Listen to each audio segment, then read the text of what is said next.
Bueno, pues estoy muy contento de estar en esta parroquia. Y ¿me escuchan bien o cojo mejor el otro? Desde aquí se oye bien. Vamos a ver, probando. Voy a probar esto. A ver qué tal ahora.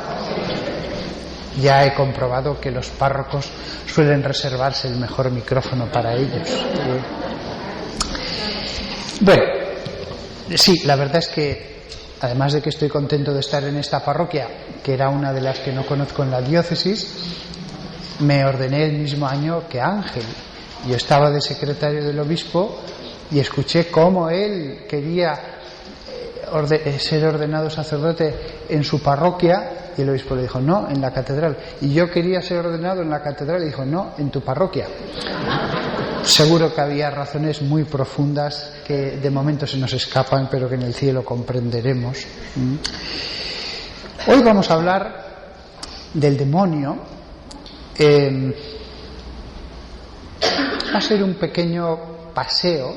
Primero, algunos versículos. Estoy seguro de que va a ser la parte que menos os va a interesar de toda la charla, pero después os aseguro que más de la mitad del tiempo se va a dedicar a contestar vuestras preguntas, para que nadie se marche a su casa diciendo ya, pero yo tenía una pregunta y no me la ha contestado.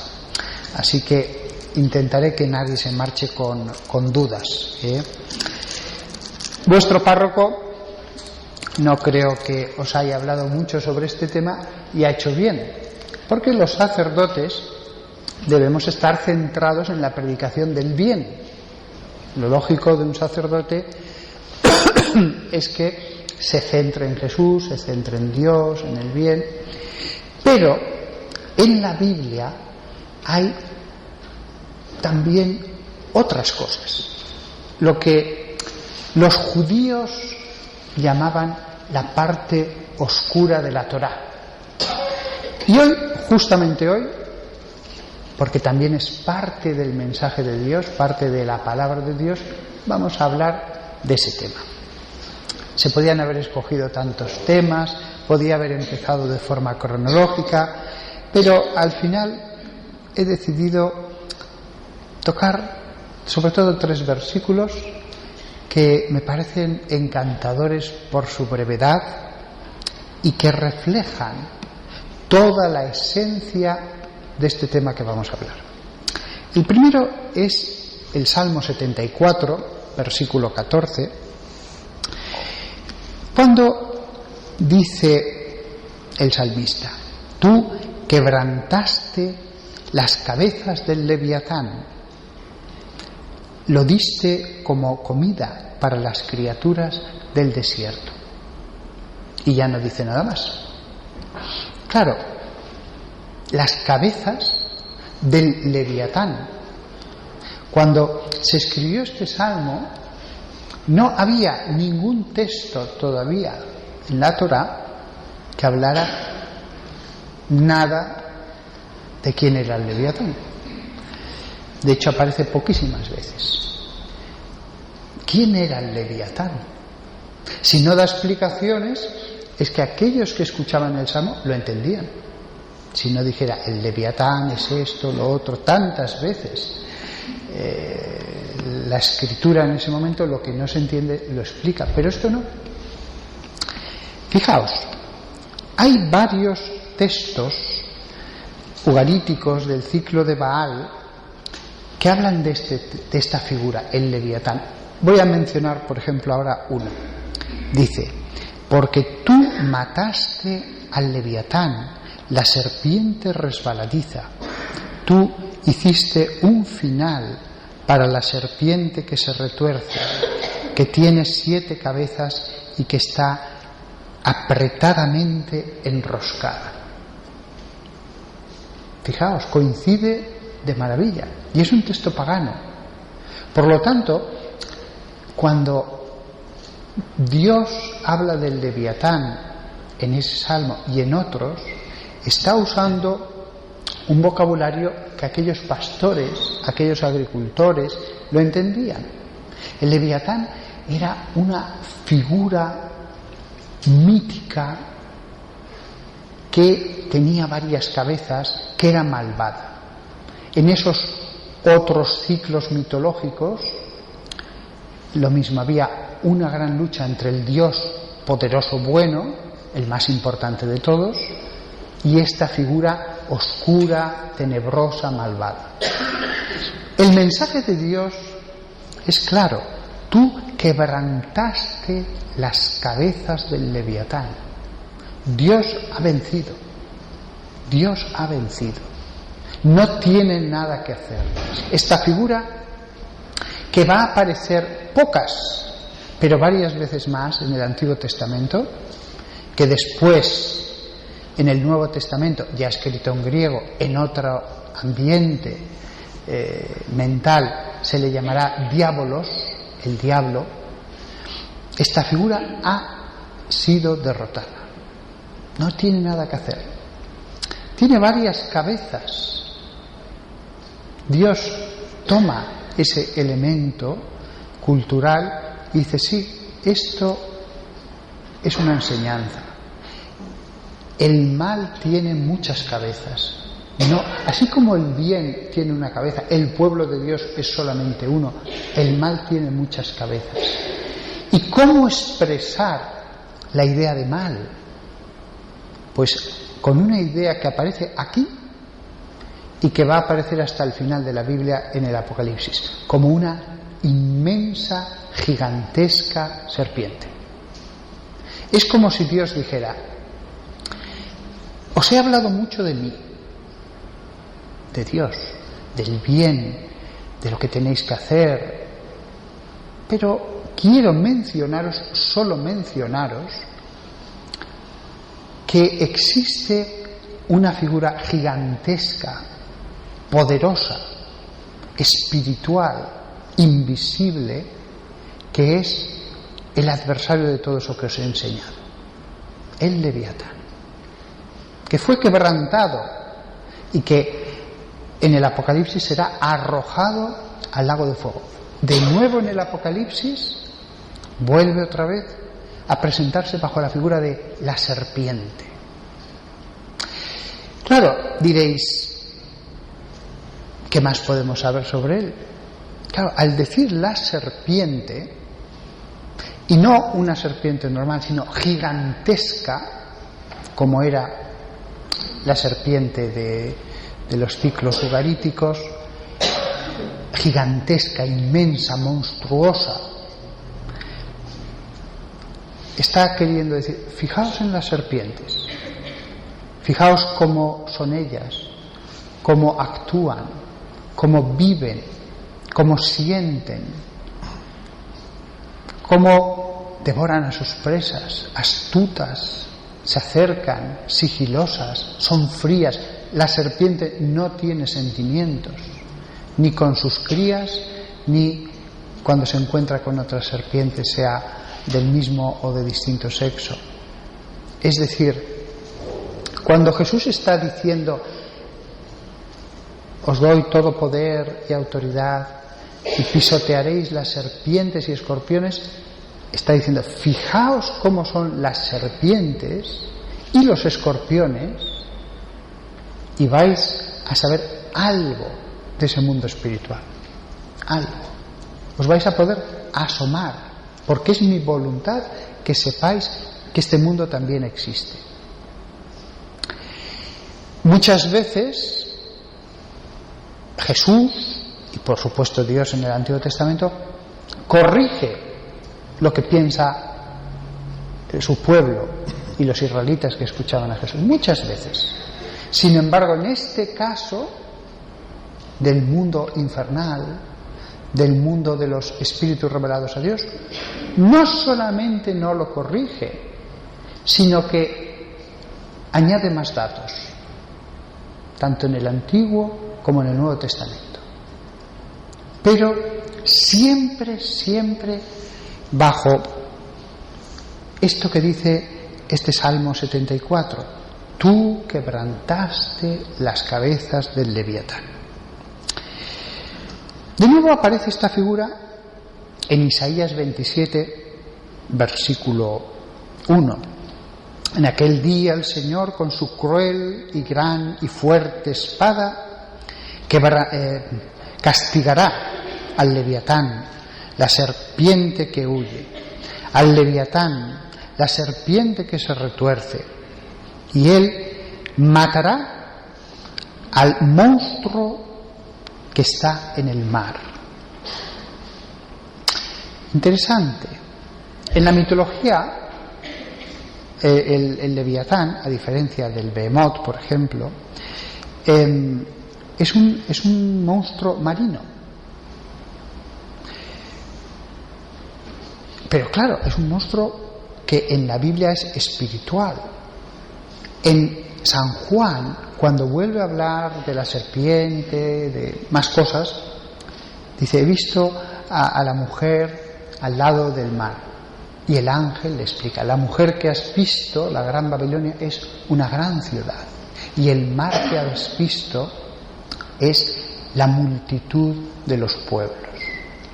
Con lo cual, cuando Dios nos dice el monstruo marino, en el Nuevo Testamento, que ya se revela plenamente toda la teología sobre los demonios, lo que nos está diciendo es un monstruo que habita en medio de los pueblos, se mueve en medio de los pueblos. No está en todas partes, pero pulula, aletea, se mete en la profundidad de los pueblos. Castigará al Leviatán, la serpiente que huye, al Leviatán, la serpiente que se retuerce, no es noble, se retuerce, aprieta a su víctima si puede pillarla. Matará al monstruo que está en el mar. Fijaos, hay un texto sobre Baal que dice: he herido a la serpiente que se retuerce, a la serpiente de 7 cabezas que está estrechamente apretada. Son las mismas palabras, las mismas, pero hasta en su descripción más detallada. Todos esos pueblos sí que creían que existía una gran entidad que dominaba sobre los espíritus malos, que ellos habían visto manifestarse a través de las personas poseídas por esos espíritus. E Isaías, el gran profeta, dice: sí, es así, es así. En tantas cosas al pueblo elegido le va a decir: no, no es así, no hacéis bien, cambiad vuestra forma de pensar. Esto forma parte del mensaje de Dios. En ningún momento se dice: hay un Dios del bien y un Dios del mal. No, solo hay un único Dios.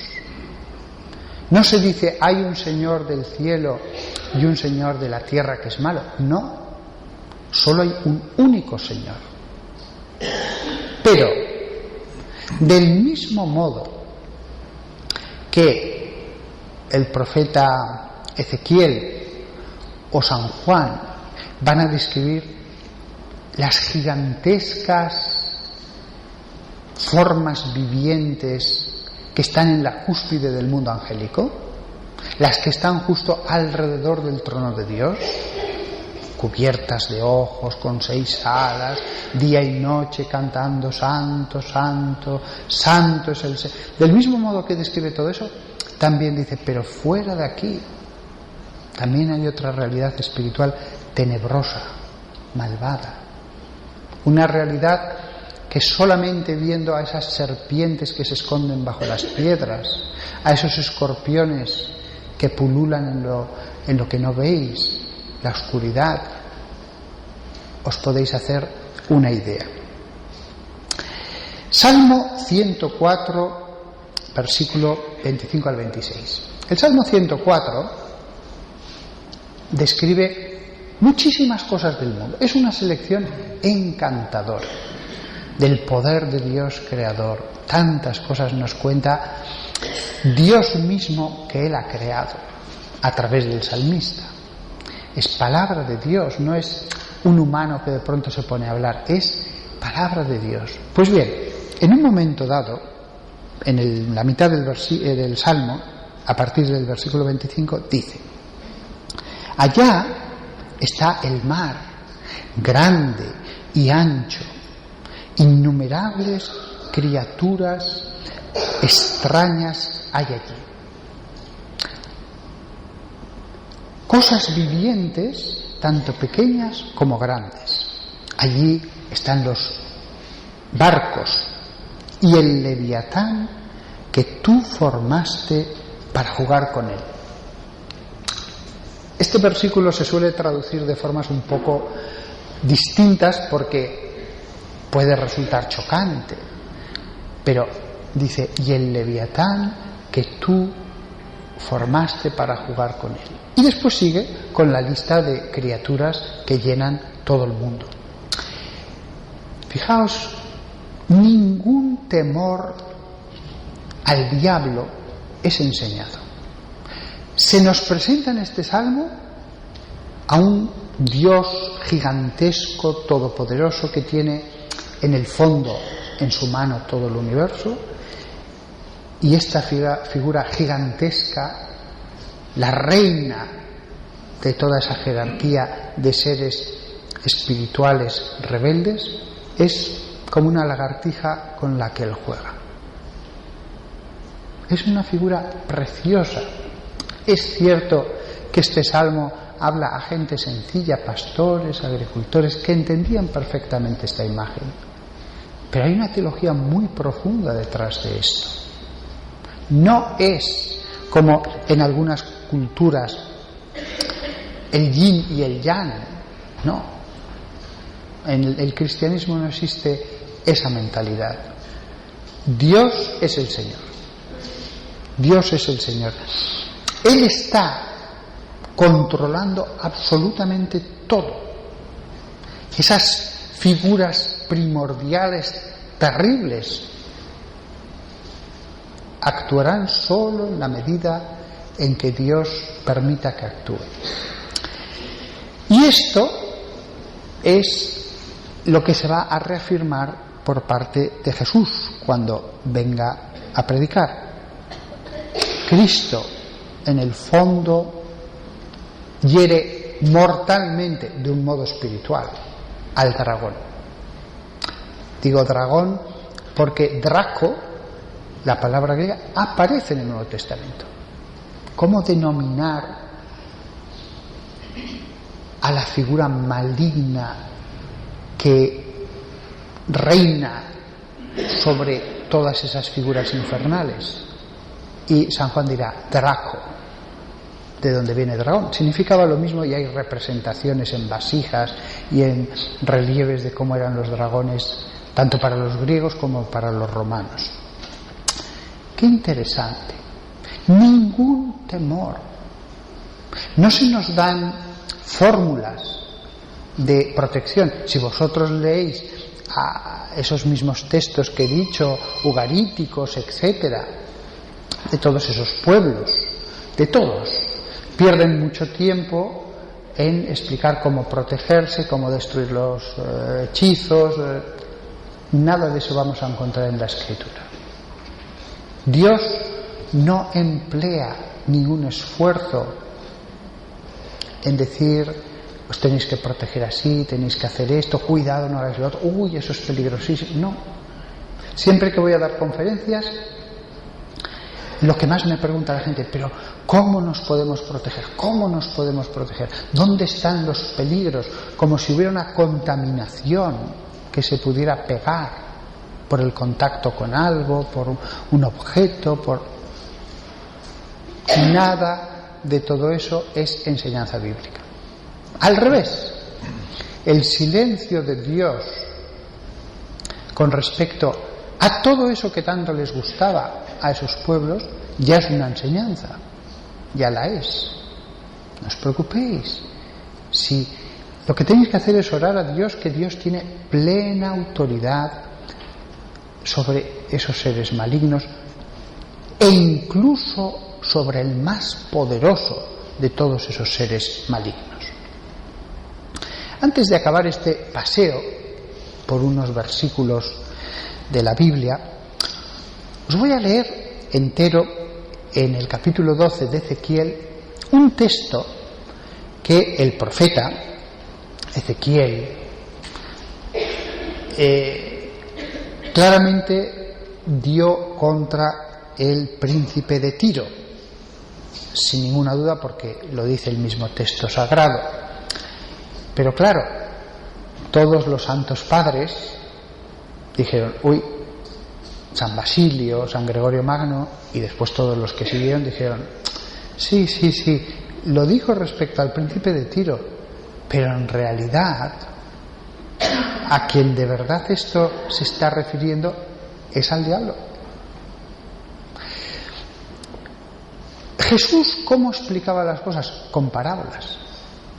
En el fondo, tantas veces encontramos en el Antiguo Testamento que muchos de los hechos históricos que sucedieron, en el fondo son como grandes parábolas de lo espiritual. Pues este oráculo, todos los teólogos que vendrán después de la época patrística dirán, sí, es verdad, uno lo lee y sí, se aplicaba al príncipe de Tiro, pero más se aplica al diablo. Fijaos qué palabras. Y en el fondo es Dios, a través del profeta, hablando de su criatura, hablando de ese otro príncipe que creó y que tenía que haber sido bueno, en otra creación que era el mundo espiritual de los ángeles. Dice Dios en ese oráculo, tú eras el sello de la perfección, lleno de sabiduría y perfecto en belleza. Tú estabas en el Edén, el jardín de Dios. Cada piedra preciosa era algo que te cubría. Empieza a hacer unas descripciones más y continúa. Tus engastes estaban trabajados en oro, lo mismo que tus grabados. Con un querubín ungido como guardián puse a tu lado. Tú estabas en la montaña santa de Dios. Tú caminabas entre piedras de fuego. Me paro aquí un momento. Evidentemente, esto al que se aplica más y mejor es al diablo. Es cierto que esto se dirigió a ese príncipe humano al que le da el oráculo, pero realmente Dios estaba diciendo sí, pero lo que digo de él se dice mejor y más propiamente del otro, porque en el Edén, que había colocado un querubín ungido a su lado, que caminaba entre piedras de fuego. Continúa, eras sin mancha en tus caminos, desde el día en que fuiste creado hasta que la iniquidad fue encontrada en ti. Entonces tú fuiste llenado con violencia y tú pecaste. Y así yo te arrojé como algo profano de la montaña de Dios. Y el guardián querubín te arrojó de entre las piedras de fuego. Tu corazón era orgulloso por tu belleza. Tú corrompiste tu sabiduría a causa de tu esplendor y te arrojé a la tierra. Y así hice brotar fuego de dentro de ti y te consumió y te volviste como cenizas sobre la tierra, a la vista de todos los que te vieron. Todos los que te conocían a ti entre los pueblos quedaron horrorizados ante ti. Tú llegaste a ser algo horroroso. Fijaos qué interesante. El drama de una criatura poderosísima, según los santos padres, la culminación del mundo angélico, y que cae, y que se convierte en todo lo contrario. y que se convierte en la cabeza de la rebelión. Estas cosas después son muy interesantes cuando Jesús habla del diablo. He visto al diablo caer como un rayo, etcétera, etcétera, etcétera. Si uno tiene en mente todo esto, como lo tenía el pueblo que escuchaba a Jesús y los mismos apóstoles, entonces tiene una resonancia mucho más profunda. Lo pintamos con los colores con los que lo pintaba ese pueblo que escuchaba estas lecturas en la sinagoga. De nuevo nos encontramos con la figura del diablo reflejada bajo otro aspecto. Antes bajo la figura del Leviatán, ahora bajo la figura del príncipe de Tiro. Todavía habrá otra descripción larga más, la de Isaías hablando del rey de Babilonia, y de nuevo hay una larga descripción en que se viene a decir otra vez lo mismo, en que Dios se lamenta, por ejemplo, diciendo: ¿cómo has caído desde el cielo, oh estrella del día, hijo del amanecer? Por este versículo, al traducirlo en latín, se le llamará a Satanás Lucifer, que significa estrella de la mañana, aunque la palabra exacta es en hebreo estrella del día. Pero la estrella del día es Venus, la estrella de la mañana, lo que los latinos llamaban Lucifer. Hay toda una enseñanza poética preciosa de esa estrella, que estaba destinada a ser la estrella de la mañana y que se convirtió al revés, en la estrella que anuncia la noche, la oscuridad. Ya sabéis que Venus es la estrella que anuncia la noche, también es la primera estrella en aparecer en la noche. El drama de otra creación distinta de la humana, sin materia, que no estaba en este mundo y que también les puso una prueba, y unos se santificaron, amaron a Dios, sus virtudes crecieron, y otros se rebelaron, otros se volvieron monstruos. Y digo se volvieron monstruos porque las descripciones que nos dan son monstruosas, sobre todo del jefe de ellos. Pero nunca se pierde demasiado tiempo en describirlo, nunca se nos invita al temor, siempre está bajo el dominio de Dios. Nunca son poderes que pueden hacer lo que quieran. Dios se centra en el Antiguo Testamento en los mandamientos, en el culto, y este tema lo deja aparte. Si hubiera hablado mucho de los demonios, el pueblo israelita, tan dado a la idolatría, hubiera podido caer en ciertos errores. En el Nuevo Testamento, ya más formados, Jesús sí que va a hablar más de los demonios. No es, como algunos han dicho, una reminiscencia ancestral que está en la Biblia. No, es al revés. Cuando más se habla de los demonios es en boca de Jesús. Y después San Pablo completará teológicamente aspectos más profundos de la teología. San Pablo se va a centrar más en la teología de los demonios.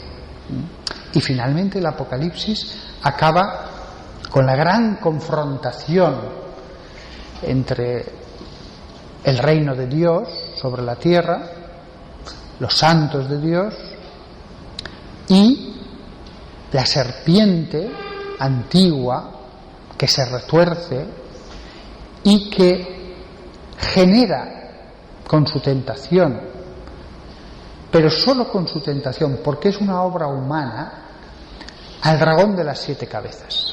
Perdón, dragón no, me he equivocado. A la bestia de las 7 cabezas. El Apocalipsis acaba con esa figura totalmente contraria a Dios, que es la serpiente, el dragón, pero que hace surgir sobre la tierra una bestia que es un poder humano, que es un reino, un poder político, porque invade naciones, tiene 7 cabezas que son 7 reyes, con sus pezuñas araña y destruye y provoca que la guerra se extienda por la tierra. Pero eso es algo humano, son los hombres los que realizan la historia humana. El demonio, la serpiente antigua, solo tienta. Son esas cabezas, reyes humanos, presidentes, lo que sea en el futuro, los que van a hacer la guerra física contra los santos, los que extienden la guerra como gran pecado final último que asola la tierra. El demonio no es la clave, por lo tanto, de la historia humana, sino el libre albedrío. Lo que trae Jesús no son recetarios para la lucha contra el demonio. Lo que trae Jesús es la conversión, y para la conversión la predicación.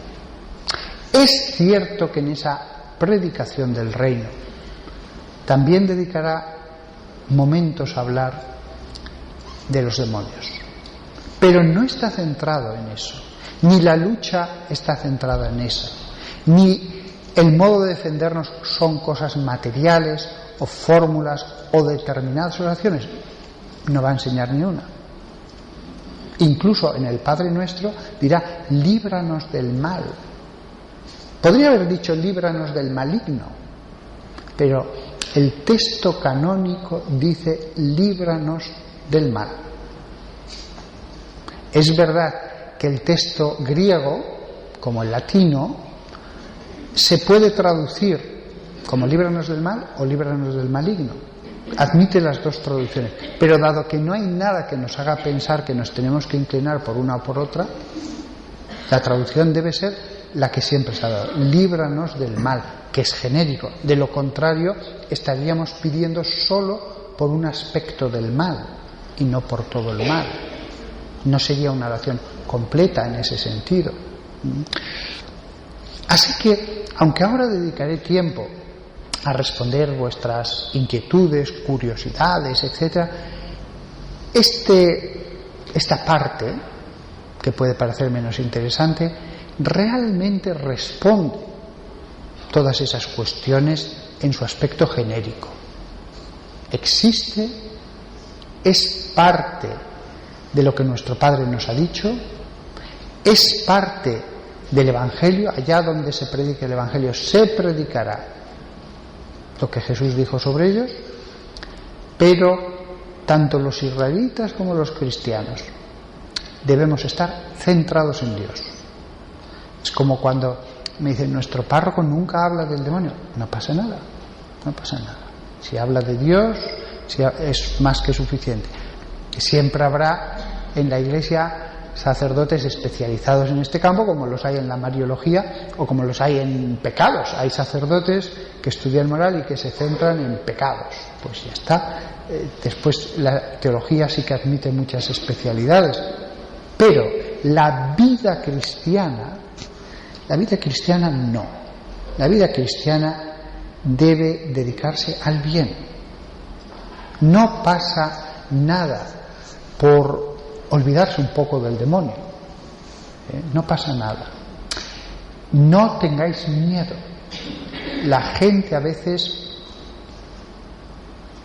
extiende un poco el miedo a todo esto, y eso no es bíblico.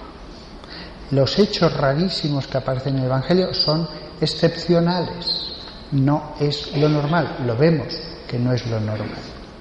Bueno, dicho lo cual, haced todas las preguntas que queráis, y si no, seguiré hablando sobre algunos otros versículos raros que podemos encontrar.